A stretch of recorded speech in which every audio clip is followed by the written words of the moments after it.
Donc voici le premier DVD que je vous montre de K2000. Le voilà. Voici. Voilà. Il est composé de 2 DVD pour 6 épisodes. Voilà. Et ça se met comme ça. Voilà. Voilà, voilà. Attendez, je vais vous le tourner. Il est comme ceci. Voilà, voilà les amis. Je vous dis à très vite. Likez, abonnez-vous. Et peut-être je vais vous mettre un petit extrait du DVD numéro 1. Voilà. Allez, ciao ciao les amis. Dormant and then suddenly It had the 3 elements that have made me successful, which is heart, humor, and action.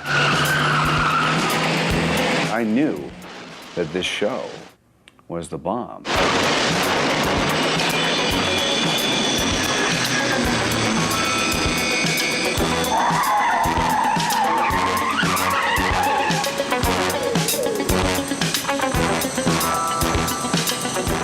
Manager called, an agent, and said, "You're not going to believe this. They want to test you for Knight Rider." I said, "What's Knight Rider?" They said, "Show about a talking car." I said, "Oh, wow. Send a script over." They sent the script over. I read the script, and I, honest to God, said, "Wow, this is unbelievable." It was like glowing in my hands. I was going, "This is gold." I didn't pick him out of a crowd and say, "It's David." We interviewed a lot of people, and I think a lot of people read, but then we narrowed it down to 5 people, and we did screen tests on them, on film. This is my ticket. This is sent to me from God. This is it. I totally believed it. And I called my father, and I said, "Dad, I'm testing for a show called Knight Rider." He said, "I thought you were going to New York." "Well, I was, but this is a primetime show on NBC. It's going to be huge. What's it about?" I said, "It's about a talking car." And my dad said, "I think you should go to New York." But I got my star. I saw the new Pontiac that was just coming out. I really thought it had great lines, especially for an American car. They took the first 2 cars off of the assembly line and shipped them to us. That's what we had to make the pilot. My first day was a bit of a comedy of errors. I had a very upset stomach and it was a bad day. I was in the restroom a lot, and you know, there's some things that I just can't tell you.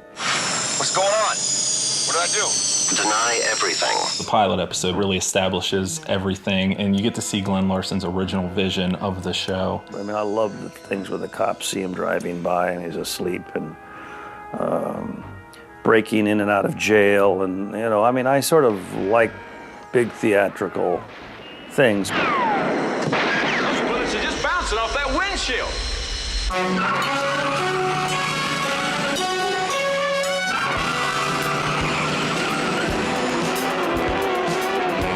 The music was really important. It really set the tone.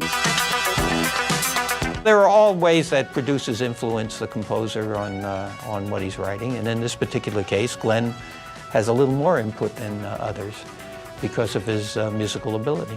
And I sat down with Stu, and we put that theme underneath the show and used it throughout the show, and it did catch on.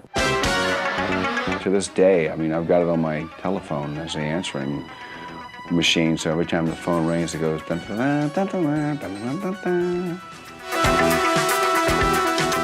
Michael, what shall I do while you're gone? You're on vacation too, kid. Get some sun. For us, Kit was always a cast member. He was always part of the show. We always talked of him as, you know, if he could talk. Kid? Yes. Shut up. And you would be surprised at how many crew members came walking over and said, "Oh, I want to hear Kit talk. Let's hear Kit talk." And you're going, "Guys, it's an actor in the studio that does the talking. The car doesn't talk." Kid stayed in makeup way too long, and you know, and he was just really a pest. It was awful. You know, for a collection of microprocessors, you're awfully touchy. Wrong. It's just that my circuits function better when we operate in a reality mode. Kid? Yes, Michael. Just keep driving. You never get him out of the shop. He was always getting like tuned up or polished. Sometimes he would just drive off and have to be by himself. Kit, you okay? Kit! We'll discuss that at a more appropriate time. I never had any other voice in mind when I was writing it and when I went to cast it. I mean, what he really sold was this sort of prissiness and, you know, pedantic. Here are guys doing comedy. And of course, a guy who's just a voice is not going to be sitting on the set when you're doing the scene. The script girl will read his lines. You know, Michael, wake up. Okay, so you'll have a script girl's voice in there until you get to the dubbing stage, and then Bill will have come in and said his lines, and they put them together. They didn't meet for 6 months. They met at the Christmas party. He says, hi, I'm William Daniels, I play Kit. I said, hi, I'm David Hasselhoff, I play Michael. And we just started laughing. I said, we got a hit. He goes, yes, we do. Just remember, this is business, not pleasure. You're about as much fun as a divorce, which is not a bad idea. I want custody of me. You know, I should have gotten rid of you before I turned you on. Now I can't shut you up. Hi, ladies. We got a comedy team there. A lot of natural conflict. You know, what hero wants to be dependent on the car? Michael had a chance to teach Kit what emotion was, what the human side was. So I started calling the car Buddy. How you doing, buddy? How you doing, pal?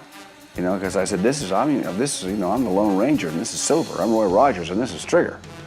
How's it feel to be one of a kind again? As you know, Michael, I do not have feelings. However, for want of a better expression, being one of a kind is a very familiar feeling.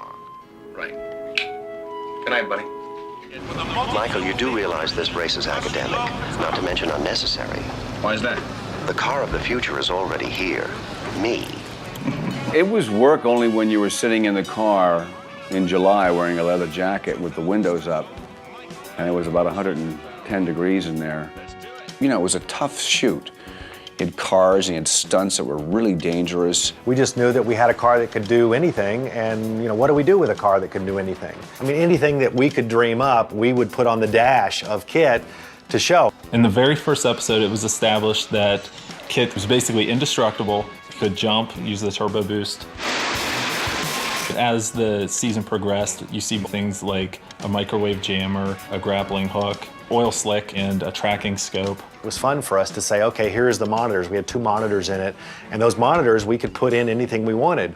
It was primarily Mike Chaffee. It would be the genius behind, you know, all of the final design on the car. And he's the one that came up with all these LEDs and all of the things that hadn't been on any cars at that time. The fans of the show were going to their local Pontiac dealerships and asking for a Trans Am that looked like Kit with the scanner and with the front nose and the dashboard. Pontiac then went to the producers and said, please don't refer to this car as a Trans Am anymore.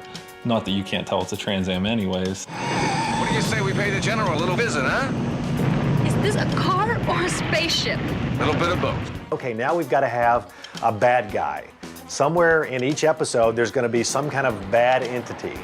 And so we always kind of, you know, made fun of the fact that what is the bad entity this episode? Is it going to be a bulldozer? Is it going to be an airplane? Is it going to be, you know, a car crusher? It can be something, but it's going to be really bad. They're still shooting at us! Thank you, Michael, but I noticed that myself. Lots of fire, lots of special effects, lots of explosions. You know, when you went to work, you knew you were in for an experience that day. You'd get up at 4:30 and you'd stumble home at 8. Beat. Yes, a typical Michael Knight situation. Total confusion, mass destruction, all in a good cause, of course. If you have a show that you say is sort of nonsense, fantasy, whatever, the best thing you can do is hire the best possible actors. Edward Mulhare. Hello, darling. Absolutely unbelievable. And Michael's quite certain of this. I am, sir. Would you like me to give you a 40-point cross-indexed statistical readout? Good Lord, no, it's 2 a.m. Edward brought the show dignity. He brought it, that touch of class. He just popped into my head one day. And I said, if he'd do it, we want him. I was always fighting the dialogue because they always had to tell the story, you know. There's Michael, there are these bad people that are taking these weapons and they're really bad and you must do this and you go there. And he had all this jargon to say that was like so long. Thank God I didn't have it. And he used to go, and he'd get so frustrated. Devin, Don't let anyone tell you differently. You are a little strange.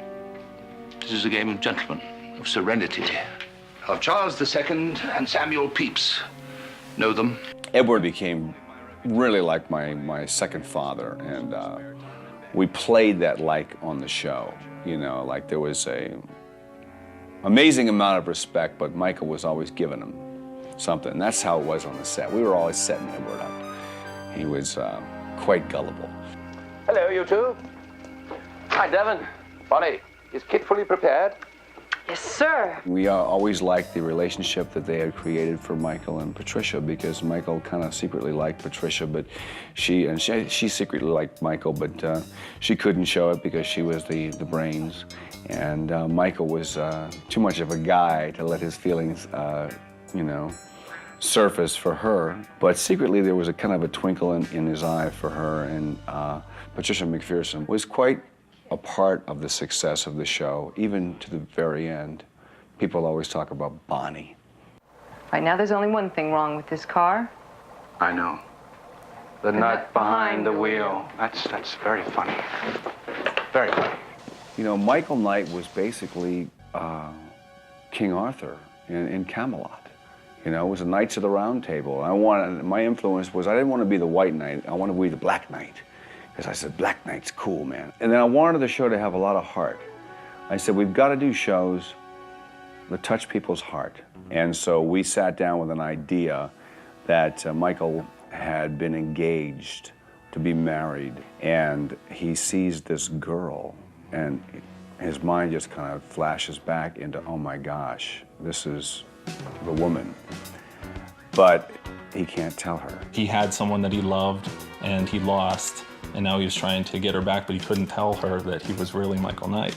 Catherine Hicklin guest starred in Whitebird, which at the time was David Hasselhoff's fiance. It took me a long time to sell everybody on it. I said, guys, she's an actress and she's beautiful, and you know, let's do it. I'm Devon Miles. And you are Stephanie Mason. Yes. How do you do? It made for a really, really good episode at the time. All right. Might as well deal with this now. Kit, say hello to Stephanie. Stephanie, meet my car, Kit. I think he feels that there's a void there and he needs to go out and just meet all these other women. But I mean, if you have a talking car, and that's a good icebreaker. Well, yeah, he was a knight in shining armor, so we had to find somebody who was in distress, you know. And I think the most fun shows were the ones where he kind of got the girls. Hi. I'm Michael Knight, the new driver. You kind of knew that if you fall in love with Michael, yeah, she either goes away or she dies. You know, so it's kind of like you don't want to mess with Michael Knight because he's going to drive away with Kit. Michael, why do you need to socialize with so many women? Wouldn't one be sufficient? Kit, you're beginning to sound like my mother here. I mean, what's wrong with the little companionship?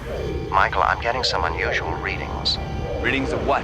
I am the Knight Automated Roving Robot.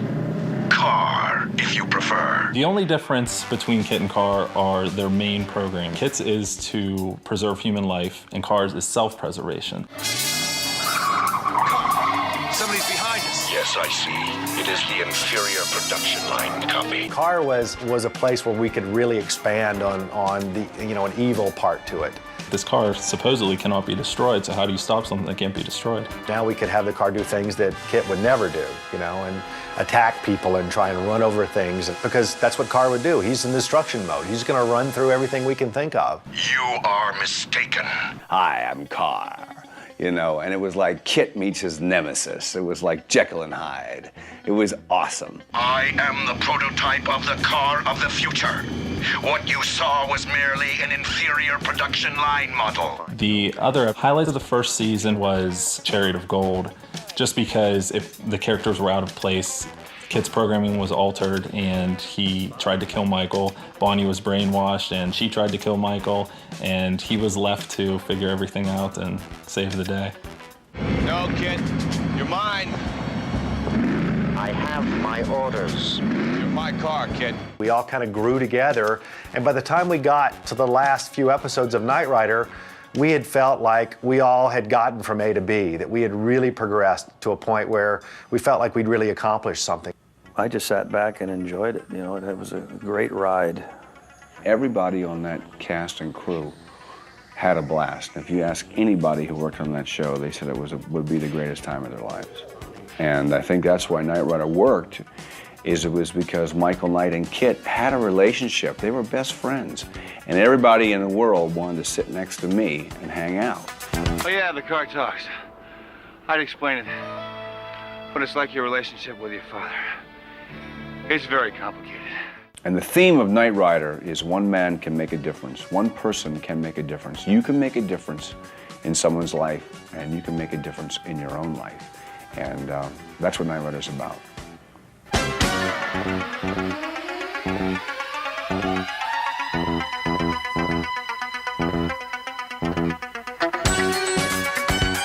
This stuff here, this is the lunchbox. And there's the picture of the young Michael Knight, Edward Mulhall. And there's Bonnie, Patricia McPherson. And this now is in the Smithsonian. Can you believe that? Knight Rider in the Smithsonian.